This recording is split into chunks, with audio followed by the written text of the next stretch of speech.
In this video, I'm gonna be showing you how to use WhatsApp message edit feature. So now WhatsApp allows you to edit a sent message within 15 minutes. So you can fix mistakes, correct spelling, or update information easily. To use the edit feature, you need to update your WhatsApp app. So go to your App Store or Play Store and search for WhatsApp. And if you see any new update available, you need to update your WhatsApp app to latest version.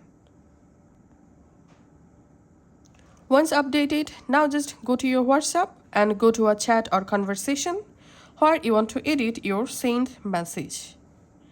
Now long press the message to select and then tap on this three dot, and here you will find this edit option. By tapping on edit, you can easily edit your sent message, and we can see the message successfully edited. We can see the level edited. Thanks for watching.